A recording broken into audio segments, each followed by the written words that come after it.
हरे कृष्णा। आगे पढ़ते हैं। नोट: श्रील बलदेव विद्याभूषण अपनी टीका में स्पष्ट कर रहे हैं कि निष्काम कर्म योग का अभ्यास करके साधक ज्ञानी के रूप में आत्मा का अनुभव प्राप्त करता है और फिर परमात्मा का अनुभव प्राप्त करके वह मुक्ति लाभ प्राप्त करता है। तो मुक्ति लाभ करता है। एक विशेष स्थिति में ज्ञानी अष्टांग योग का अनुशीलन करता है, जैसा श्लोक क्रमांक 27 में स्पष्ट किया जाएगा। पहले इसको पढ़ते हैं भाई। ठीक है। देखिए बहुत सुंदर, इसको समझिएगा। लिंक है ये पूरे चैप्टर 6 की। पूरा चैप्टर 6 इसी पे थोड़ा बेस्ड है। बलदेव विद्याभूषण क्या कह रहे हैं? अच्छा, मैं ये पूछना चाहूंगा 1 to 6 चैप्टर कौन से भक्त के लिए, किसी को याद है?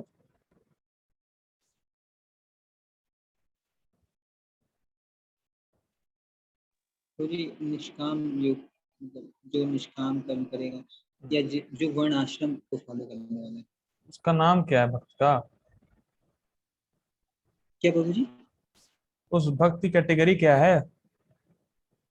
नहीं याद है? ठीक ये है। कैटेगरी टेक्निकल टर्म नहीं याद है। ठीक है, ठीक है, वो छोड़िए। फिर आप आयुषी माता जी, आप बताइए, आपको याद है? उन्होंने पहले पढ़ा होगा, उनको याद होगा। तो जी उसका फिर याद, उसका जो टर्म होता है उसको जो बोलते हैं वो हम भूल गए।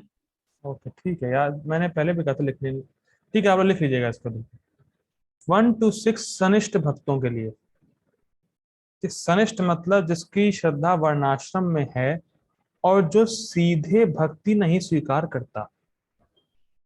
सनिष्ठ भक्त वो होता है जिसकी श्रद्धा वर्णाश्रम में है और वो तुरंत भक्ति स्वीकार नहीं कर सकता। इसीलिए सनिष्ठ भक्त कौन होते हैं?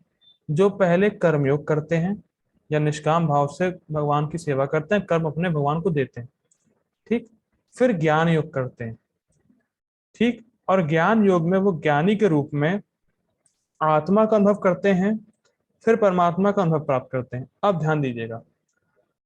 जब ज्ञानी हो गया व्यक्ति, जब निष्काम कर्म से ज्ञान योग पे पहुंच चुका है, तो सनिष्ठ भक्त है, तो ज्ञान योग में वो आत्मा का अनुभव तो कर ही रहा है, परमात्मा का अनुभव कुछ कुछ कर रहा है परमात्मा का अनुभव कुछ कुछ कर रहा है।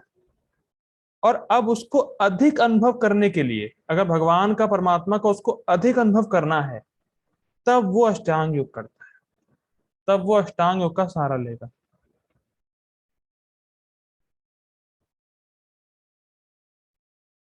फिर रिपीट करूं। सनिष्ठ वो होता है जो भक्ति नहीं पकड़ पाता स्टार्टिंग में, तो पहले वो निष्काम कर्मयोग करेगा, फिर ज्ञान योग में आएगा। जब ज्ञान योग में ज्ञानी बन जाएगा तब उसको आत्मा का अनुभव होगा और परमात्मा का भी होगा। लेकिन परमात्मा के अनुभव को और गाढ़ा करने के लिए और उनके उनका अनुभव या उनके आनंद को और गाढ़ा करने के लिए तब वो अष्टांग योग का सहारा लेता है। और अब आगे, अब जो हम लोग लास्ट वर्ष पढ़ेंगे इसी चैप्टर के, वो अष्टांग योग पे बेस्ड है। वो थोड़ा थोड़ा बताएंगे अष्टांग योग क्या होता है, और उसी हिसाब से लिंक बनेगी अगला चैप्टर 6 का, और जो कि चैप्टर 6 का नाम है अष्टांग योग। उसमें डिटेल में पढ़ेंगे हम लोग अष्टांग योग क्या होता है क्या नहीं होता है। ठीक। तो सनिष्ठ भक्त पहले निष्काम कर्मयोग किया, फिर ज्ञान योग में गया, फिर वो अष्टांग योग करता है अनुभव को और गाढ़ा करने के लिए। अरे भाई बहुत सिंपल है। मान लीजिए आपका एग्जाम है, आपको चीजें आती हूँ, लेकिन फिर भी आप प्रैक्टिस करते हैं ना उसको। मान लीजिए कोई आईएएस बनना चाहता है, उसने कितने, मान लीजिए कोई क्वेश्चन होगा, एक पैटर्न होगा, उसको उसने बहुत बार सॉल्व किया, लेकिन जब एग्जाम के दिन भी सॉल्व करेगा ना, एग्जाम के दिन के पहले भी, और पक्का करने के लिए, तो वैसे ही और पक्का करने के लिए और गाढ़ा करने के लिए अपने अनुभव को वो अष्टांग योग करता है। ठीक। ये कही जा रही है बात। बहुत सुंदर है। तो अष्टांग योग क्या होता है? वो मतलब 27 और 28 श्लोक में, इसी चैप्टर में अष्टांग योग के बारे में भगवान थोड़ा सा बताएंगे, फिर डिटेल में चैप्टर 6 चलेगा उस पर। अब ये इंटरेस्टिंग है। इन सभी योगियों का अंतिम आध्यात्मिक सोपान, देखिए सोपान होता है लेवल, ग्रेडेशन। जैसे क्लास, जैसे होता है ना स्कूल में, जब first standard, second standard, third standard, तो वो सोपान है। समझ रहे हैं? सोपान का मतलब, सोपान मतलब लेवल, ग्रेडेशन। ठीक, तो यहाँ पे आध्यात्मिक सोपान आगे चर्चा करेंगे इसके, देखिए अभी आएगा। इन सभी योगियों का अंतिम आध्यात्मिक सोपान भगवान का अनुभव है, ना कि निराकार ब्रह्म का। क्योंकि निष्काम कर्म योग में नियत कर्मों को भगवान को समर्पित करना होता है, और ज्ञान व ध्यान योग में भी परमात्मा पर ही ध्यान करना होता है। क्या मतलब है? निष्काम कर्म योग में कर्म भगवान को समर्पित कर रहे हैं, और ज्ञान योग में भी परमात्मा पे ध्यान कर रहे हैं। परमात्मा का अनुभव हो रहा है, लेकिन अष्टांग योग में और ध्यान करेगा। अब क्यों अष्टांग योग में इजी पड़ेगा उसको, कर्म और ज्ञान में, मतलब कर्म में गया तो निष्काम कर्म योग किया, फिर ज्ञान योग किया, तो अब अष्टांग योग उसको इजी पड़ेगा। क्यों? क्योंकि उसका मन स्थिर हो गया। अब उसका मन भोगों में नहीं जा रहा, उसने वेग को सहन करना सीख लिया, इसीलिए अब अष्टांग योग उसको इजी पड़ेगा। तो इसीलिए अष्टांग योग करता है वो, परमात्मा का अनुभव गाढ़ा करने के लिए। ठीक, तो कुल मिला के बात क्या हो रही है? निष्काम कर्म में भी वो भगवान को समर्पित कर रहा है, एक व्यक्ति को समर्पित कर रहा है। और ज्ञान योग और ध्यान योग में भी, अष्टांग योग में भी व्यक्ति ध्यान कर रहा है किसी पर्सन का। तो इन सभी, चाहे निष्काम कर्म योग हो, चाहे ज्ञान योग हो, चाहे अष्टांग योग हो, ये सभी अनुभव करना चाहते हैं एक व्यक्ति का, ना कि निराकार ब्रह्म का। पसंद में आई? निष्काम कर्मयोगी, ज्ञान योगी और ध्यान योगी एक व्यक्ति का अनुभव करना चाहते हैं, किसी निराकार चीज का आप अनुभव नहीं कर सकते हैं।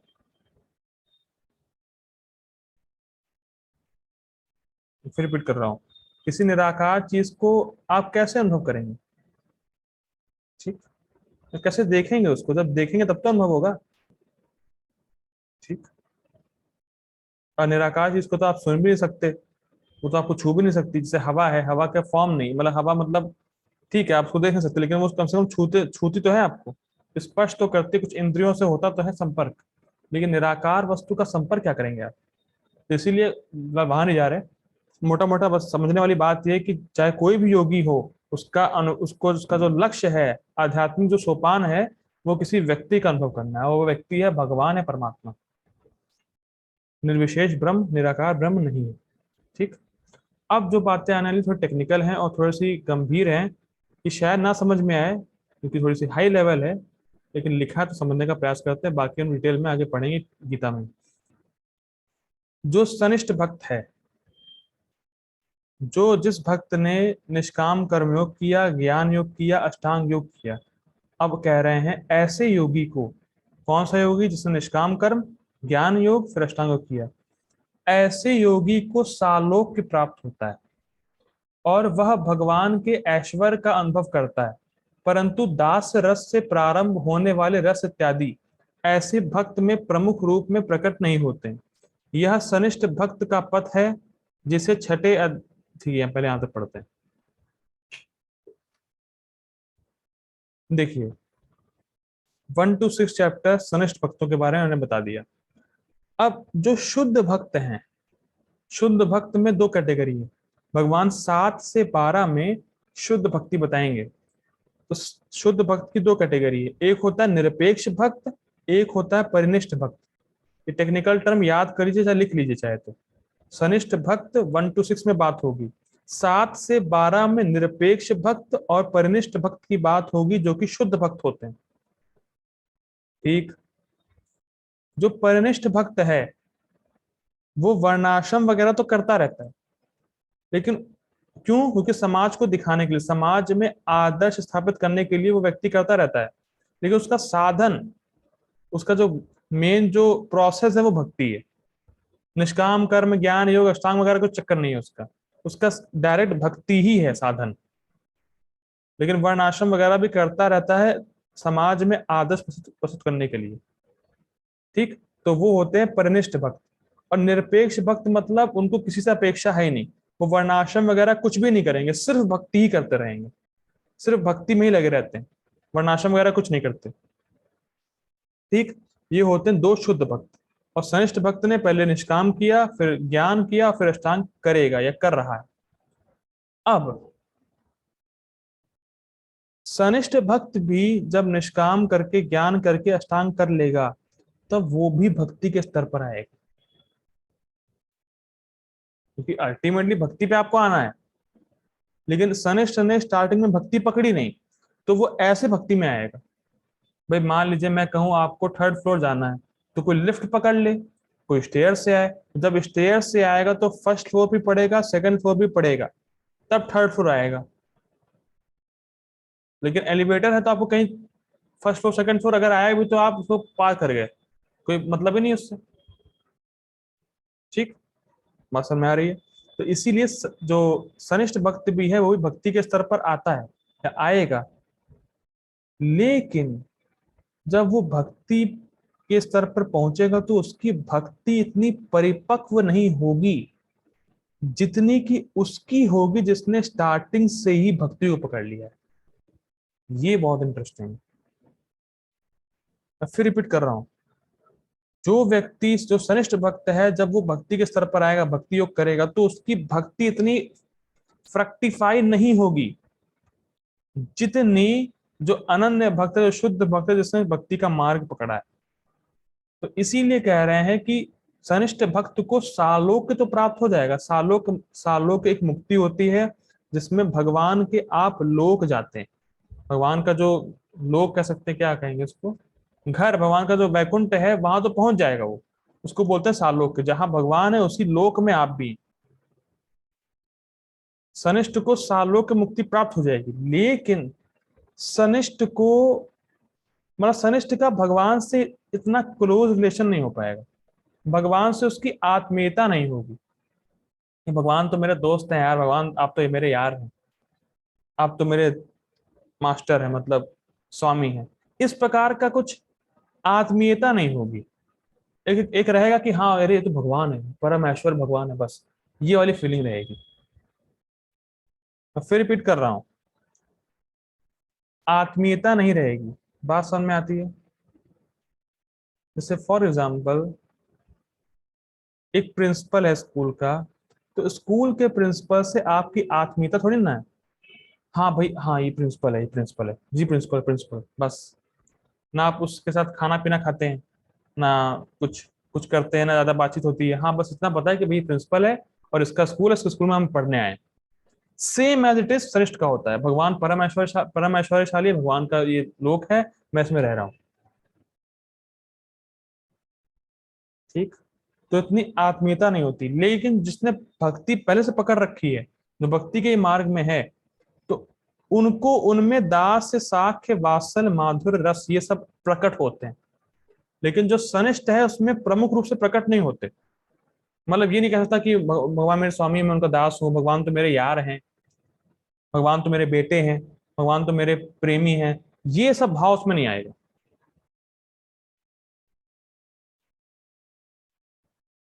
वंचित नहीं रहेगा वो जी, वंचित नहीं रहेगा ना, रहते हैं उसमें, प्रमुख रूप से प्रकट नहीं होते हैं। कोई एक रिलेशन, मतलब ये नहीं कि तुम तो मेरे प्रेमी हो, तुम मेरे, हाँ भगवान मेरे वो हैं, भगवान परम ऐश्वर्यशाली है बस। कुछ कुछ मात्रा में तो रहेगा, वरना करेगा क्या वो वहां पे। बस हमारी कुछ कुछ मात्रा में तो रहते हैं, प्रमुख रूप से प्रकट नहीं होते। ये नहीं कह सकते कि ये साख्य रस में है, ये दास रस में है, ये इसमें है, ये उसमें। क्लोज रिलेशन नहीं होगा। जैसे प्रिंसिपल है, तो प्रिंसिपल के लिए आप स्टूडेंट तो हैं, ठीक, और बाकी चीजें भी है। ऐसा कैसे समझाया, कैसे इसको ऐसा कह सकते हैं, देखिए बड़ा सिंपल एग्जांपल लेते हैं। ऐसा कह सकते हैं, मान लीजिए मैं अपनी माँ के लिए बेटा हूँ, ठीक है। दूसरा बच्चा जो है, अब उसका कोई वो क्लोज रिलेशनशिप नहीं है कि हाँ ये मेरी माँ है। हाँ ठीक है, ये एक माता जी हैं, बस इतना है, ये है वो है। लेकिन जो क्लोज रिलेशन है कि मेरी, बस जैसे मेरी माँ कहेगी ये तो मेरा ही बेटा है, उस प्रकार से रिलेशन नहीं होता है। भगवान ही मेरे स्वामी और कोई मेरा स्वामी नहीं। इस प्रकार से आत्मीयता वाला संबंध नहीं होता उसका, उसका न्यूट्रल रहता है, ऐसा कह सकते हैं। तो भगवान के लोक पहुंच चुका है, भगवान की कुछ ना कुछ सेवा करता रहेगा। लेकिन ऐसा कहे कि बस वो तो दास रस में है, वो भगवान को अपना स्वामी ही मानता है, ऐसा नहीं। जैसे मान लीजिए एक व्यक्ति आया, तो एक व्यक्ति प्रिंसिपल को प्रिंसिपल भी मान सकता है, और स्कूल का मालिक भी मान सकता है, दोनों ही मानता है। लेकिन जो बच्चे हैं वो प्रिंसिपल ही मानेंगे, तो उनका एक पर्टिकुलरली फिक्स है कि वो प्रिंसिपल ही मानते हैं। लेकिन जो दूसरा व्यक्ति है, हाँ उसका मालिक मालिक भी है, प्रिंसिपल भी है, तो उसको वैसा डामाडोल रहेगा। तो एक रस में फिक्स नहीं होगा। लेकिन लेकिन जो जिसने भक्ति पकड़ रखी है वो एक किसी रस में फिक्स होगा। तो या तो मेरे स्वामी है, या तो मेरे माधुर्य रस में, वात्सल्य रस में, इस प्रकार से रहेगा। बाकी डिटेल जो हम लोग आगे ही पढ़ने वाले हैं, 7 से 12 जो अध्याय है उसमें और डिटेल में बलदेव दर्शन बताएंगे। लेकिन बात जो उन्होंने यहाँ कही है वो सिंपल से ये कही है, जो सनिष्ठ भक्त होगा वो भगवान के लोक पहुंच जाएगा, लेकिन जो 5 प्रमुख रस हैं, साख्य रस, दास्य रस, वात्सल रस, माधुर रस, शांत रस, वो प्रमुख रूप से प्रकट नहीं होंगे। ठीक है। और इंटरेस्टिंग बात है, जितना जितना मतलब जितना रस में आगे बढ़ेंगे आप, जो माधुर रस है वो टॉप मोस्ट है, उसमें सबसे ज्यादा आनंद आता है। इसलिए मैंने बोला आध्यात्मिक सोपान, अलग अलग लेवल है। तो सनिष्ठ भक्त का लेवल यहीं तक पहुंचता है, ऐसा कह सकते हैं। माधुर्य रस को टॉप मोस्ट माना जाता है। महाप्रभु भी कहते हैं क्या, आराध्यो भगवान ब्रजेश तनयस तद्धाम वृंदावनम वनम रमया काचिद उपासना व्रज बधु। रमया काचिद उपासना व्रज वधु, जैसी व्रज वधु मतलब जैसी गोपियों की उपासना कृष्ण के प्रति थी, वो टॉप मोस्ट माधुर्य रस। वो उस प्रकार का जो स्थिति है। तो हर आध्यात्मिक सोपान अलग अलग लेवल होता है। जो सनिष्ठ भक्त है वो भगवान के लोक जाता है, लेकिन उसका जो रस है वो प्रमुख रूप से जो क्लोज रस होता है, जो 5 प्रमुख रस, उसमें प्रकट नहीं होता। ठीक है, आगे पढ़ते हैं। बाकी डिटेल में हम लोग जब पढ़ेंगे नेटवर्क ऑफ डिवोशन, कभी मौका पड़ेगा तो तब देखेंगे उसमें। यह सनिष्ठ भक्त का पथ है, जिसे 6ठे अध्याय के अंत में स्पष्ट कर दिया जाएगा। 6ठे अध्याय के अंत में क्या है, 6.47 श्लोक क्या है, हरि हरि योगी नाम अपि सर्वेशाम मद गतेन अंतरात्मना। अब योगी नाम अपि सर्वेशाम मद गतेन अंतरात्म मद गते अंतरात्मना, भूल रहा हूँ। ऐसा भगवान बोलते हैं कि जो भक्ति योग है वो टॉप में है। मतलब इन सारे योगों में भक्ति योग टॉप है, भक्ति बहुत इंपॉर्टेंट है। तो भगवान क्या बताएंगे, कहने का मतलब क्या है, भगवान क्यों बताएंगे ऐसा। भगवान ये कहेंगे कि भैया जो सनिष्ठ भक्त भी है वो भी भक्ति में आता है। अष्टांग योग करके भी व्यक्ति जो सनिष्ठ है वो भक्ति में आए, वो तो आना ही पड़ेगा। लेकिन उसका परम लक्ष्य, उसका जो परम लक्ष्य है वो उसको प्राप्त भी होता है, लेकिन भगवान का धाम, भगवान का धाम प्राप्त हो जाएगा उसको, लेकिन उसमें कैटेगराइजेशन आ जाएगी कि कौन से रस में है, प्रमुख रस मिलेगा नहीं मिलेगा, लेकिन उसको भगवान का धाम प्राप्त हो जाएगा।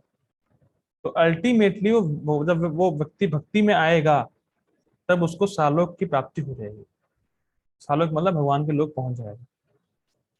योगी नाम अपनी सर्वेशाम मत गतेन अंतरात्मना, प्लीज हेल्प मी। आगे क्या है, समयुक्त तमो मतः, ये लास्ट लाइन है। थर्ड लाइन मुझे याद नहीं आ रही है। एक कोई चैट पे लिख देगा, मैं पढ़ लूंगा। ठीक है, चैट पे ढूंढ के लिख दीजिएगा प्लीज, क्या श्लोक है वो। ये आगे पढ़ते हैं। मासन में कहने का मतलब क्या है, कहने का मतलब ये है कि जो सनिष्ठ भक्त है भगवान के धाम को प्राप्त कर लेगा, लेकिन जो 5 प्रमुख रस हैं वो उसमें प्रमुख रूप से प्रकट होंगे नहीं। और 1 से 6 तक सनिष्ठ भक्तों का पथ ही बताया गया है, और भगवान अंत में 6.47 में कहेंगे कि भक्ति टॉप मोस्ट है। ठीक, आगे पढ़ते हैं। श्रीला बलदेव विद्याभूषण के अनुसार संपूर्ण भगवत गीता, ये इंपॉर्टेंट है, किसी ना किसी प्रकार की भक्ति का ही वर्णन करती है। भैया अब जो लोग आक्षेप करते हैं कि भाई प्रभुपाद जी ने भक्ति कैसे लिख दी, हाँ, श्रद्धावान भजते यो माम, यस, योगिना अपि सर्वेशा मद गतेन अंतरात्मना श्रद्धावान भजते यो माम साम्यक्तमो मतः। तो श्रद्धा से मेरा भजन करता है, और मद गते अंतरात्मना, जो मेरा ही ध्यान करता है अपने अंतर में, ऐसा योगी युक्त तमो मतः टॉप मोस्ट है। यस, थैंक यू प्रभु जी। ठीक है, तो भगवत गीता किसी ना किसी प्रकार की भक्ति का ही वर्णन करती है। ना कि निर्विशेष साक्षात्कार का। अब भाई लोग कहते हैं प्रभुपाद जी ने देखो भाई भक्ति कर दी, हर जगह भक्ति कर दी। देखो भाई बलदेव विद्याभूषण भी कह रहे हैं कि पूरी गीता में भक्ति के बारे में ही बात हो रही है, लेकिन अब दिक्कत क्या है कि भक्ति का अलग अलग अलग है। 7 से 12 शुद्ध भक्ति के बारे में, ठीक, और जो 1 से 6 निष्काम कर्म वही भक्ति ही है, क्योंकि भगवान से जुड़ा हुआ है वो।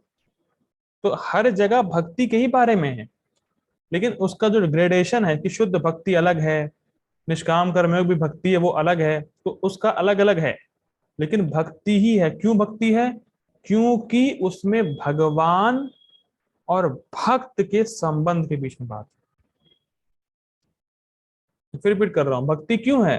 अच्छा, भक्ति कब होगी? जब भगवान होंगे और भक्त होगा और उनके बीच जो संबंध है वो भक्ति है, या वो संबंध जागृत करने का प्रोसेस भक्ति है।